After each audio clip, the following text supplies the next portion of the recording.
नमस्कार, मैं सुनीता कथा मंथन में आप सबका स्वागत करती हूँ। कथा मंथन में आज सुनिए विशंबरनाथ शर्मा कौशिक जी की कहानी लगन। कौशिक जी की अन्य कहानियाँ आप हमारी प्लेलिस्ट से सुन सकते हैं। लिंक आपको एंड स्क्रीन तथा डिस्क्रिप्शन बॉक्स में मिल जाएगा, आप वहां जाकर के चेक कर सकते हैं। इसके अलावा अन्य लेखकों की कहानी और उपन्यास का लिंक भी दिया हुआ है, वहां जाकर के आप अपने मनपसंद लेखक की कहानी और उपन्यास सुन सकते हैं।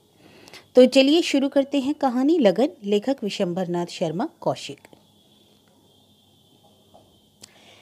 मैं भी कुंभ स्नान करने जाऊंगी, चारपाई पर लेटी हुई सोहनलाल की वृद्धा माता ने कहा। वृद्धा की उम्र लगभग 55-60 वर्ष की थी। इधर एक सप्ताह से बुढ़िया को ज्वर आ रहा था। चारपाई के पास बैठी हुई स्त्रियां हंसने लगी। एक बोली, माँ जी उठा तो जाता नहीं, स्नान करने कैसे जाओगी? जाऊंगी, और बुढ़िया ने दृढ़तापूर्वक कहा। सोहनलाल की पत्नी धीमे स्वर में बोली, अरे कभी कभी इसी तरह बकने लगती हैं। अरे बुखार में लोग बकने ही लगते हैं, इस समय बुखार जरा अधिक होगा। स्त्री ने बुढ़िया के माथे पर हाथ रखकर कहा, ऐसा कुछ बुखार भी नहीं है। सोहनलाल की पत्नी ने भी हाथ धरकर देखा। देखकर वह भी बोली, हाँ कुछ अधिक तो नहीं, खाली हरारत है। बुढ़िया पुनः बोली, सोहन कहाँ हैं? दवा लेने गए हैं माँ जी, सोहन की पत्नी बोली। बुढ़िया बोली, दवा ववा अब नहीं खाऊंगी, कुंभ जाऊंगी, वहाँ अच्छी हो जाऊंगी। वह स्त्री बोली, माँ जी भला तुमसे जाया जाएगा? वहाँ इतना भीड़ भड़ाका होता है कि आदमी का खड़ा होना ही कठिन है, और तुम तो अभी अपने पैरों पे चल भी नहीं सकती। जाऊंगी, बुढ़िया ने मानो पूर्ण निश्चय के साथ कहा। दोनों स्त्रियां पुनः हंसी। वह स्त्री बोली, कोई बुखार ऐसा होता है कि थोड़ी हरारत में भी आदमी बकने लगता है। इसी समय सोहनलाल दवा लेकर आ गया। सोहनलाल बोला, तुम तो अम्मा पागलों की सी बातें करती हो। भला तुम कुंभ में जाने लायक हो? उठकर बैठना पड़ेगा, फिर रेल का सफ़र, यह सब तुम्हारे बूते का होगा? वहाँ तक पहुँच तो जाऊँ, फिर चाहे मर जाऊँ।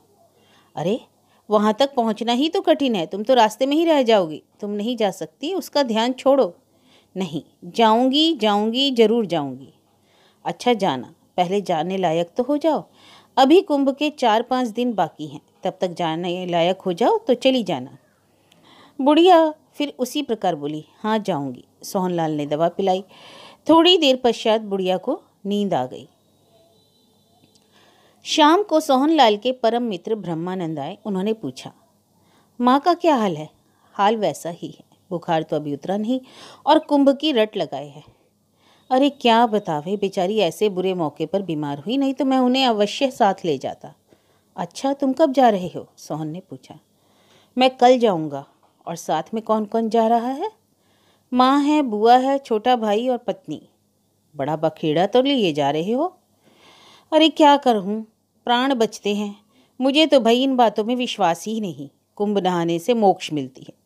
अरे मेरा तो यह ख्याल है कि यह पुराने जमाने का सम्मेलन है। पहले रेल वेल तो थी नहीं, जो लोग हर साल सम्मेलन कर लिया करते, इसलिए 6 वर्ष और 12 वर्ष बाद वह सम्मेलन होते थे। इस प्रकार देश भर के आदमी परस्पर मिल लेते थे। हाँ तुम्हारा ख्याल ठीक है। अच्छा चलो जरा माता जी को देख लें। चलो, परंतु उनसे ना कहना कि कुंभ जा रहे हो, वरना आफत कर देंगी। नहीं, उनसे नहीं कहूँगा। दोनों बुढ़िया के पास पहुँचे। ब्रह्मानंद को देखते ही बुढ़िया बोली, कुंभ कब जाओगे? ब्रह्मानंद बोला, अभी तो कुछ निश्चय नहीं किया है। तुम तो जरूर जाओगे? कह नहीं सकता, भीड़ भड़ाका बहुत होता है, इसलिए तबीयत घबराती है। भीड़ क्या करेगी? हाँ मैं अकेला जाऊं तो भीड़ कुछ नहीं कर सकती, पर बाल बच्चों को लेकर जाना तो बड़ी मुसीबत है। जाना चाहिए, फिर मिले ना मिलो, सो बात तो नहीं है। जिंदगी है तो मिलेंगे क्यों नहीं। अरे बेटा जिंदगी का क्या भरोसा। अच्छा तुम्हारी माँ तो जरूर जाएगी। देखिए वह जरूर जाएगी, मुझे उसका वादा है। मैंने भी कहा था कि मैं जरूर चलूँगी। खैर तुम तो अब जा नहीं सकोगी। बुढ़िया ने एक दीर्घ निश्वास छोड़कर बोली, जाऊंगी तो जरूर। ब्रह्मानंद विस्मित होकर सोहनलाल का मुंह ताकने लगे। सोहनलाल विषाद युक्त मुस्कान के साथ बोले, अच्छा जाना, मना कौन करता है, पहले अच्छी तो हो जाओ। थोड़ी देर बाद ब्रह्मानंद विदा हुए। चलते समय बुढ़िया बोली, अपनी माँ से कह देना वह जाए तो मुझे भी साथ ले ले। वह मुझसे कह चुकी है। अच्छी बात है, कह दूंगा। दोनों बाहर आए। ब्रह्मानंद बोले, इनकी बड़ी उत्कट इच्छा है जाने की। हाँ, परंतु जा कैसे सकती हैं, बिल्कुल असंभव है। नहीं जी, जाने का तो कोई प्रश्न ही नहीं है। अच्छा चलता हूँ, कल दोपहर की गाड़ी से जाऊंगा। अच्छा, वहाँ का हाल लिखना अवश्य। कुंभ के एक दिन पूर्व सोहनलाल की माता ने पूछा, बेटा अब कुंभ को कितने दिन रह गए? कल है अम्मा। कल? बुढ़िया चौंक कर बोली। हाँ। ब्रह्मानंद की माँ गई? हाँ, वह तो शायद चली गई, मुझे नहीं ले गई। अरे अम्मा, तुम तो पागलों की सी बातें करती हो। भला तुम जाने लायक हो? किंतु उसने मुझसे वादा किया था। यदि अच्छी होती तो वादा पूरा हो जाता, ऐसी दशा में कैसे हो सकता है? बुढ़िया मौन हो गई। थोड़ी देर में सोहनलाल ने देखा कि बुढ़िया की आंखों से आंसू बह रहे हैं। सोहनलाल आंसू पोंछते हुए बोला, तुम व्यर्थ में दुखी होती हो। जो बात अपने बस की नहीं, उससे आदमी क्या करे? भगवान की इच्छा नहीं है कि तुम जाओ। उसकी इच्छा होती तो तुम्हें बुखार ही क्यों आ जाता? इसके पश्चात बुढ़िया ने कोई उत्तर ना दिया। रात के 12 बजे सोहनलाल की पत्नी सोहनलाल को जगाकर बोली, जरा देखो, अम्मा की दशा ठीक नहीं मालूम होती। सोहनलाल घबरा कर उठे। माता को देखा तो उनकी उल्टी सांसें चल रही थी। सोहनलाल घबरा गए। बोले, इन्हें नीचे उतार लेना चाहिए। दोनों ने मिलकर भूमि पर कुशासन लगाया। तत्पश्चात बुढ़िया को चारपाई से उतारकर आसन पर लिटा दिया। सोहनलाल बोले, अब इस समय तो दवा दारू देना तो व्यर्थ ही है। नहीं, इस समय कोई जरूरत नहीं, अब अंत समय है। इतना कहकर सोहनलाल की पत्नियां सिसकियां लेकर रोने लगी। सोहनलाल ने भी रोना आरंभ किया। रात के 1 बजे के लगभग बुढ़िया के प्राण छूट गए।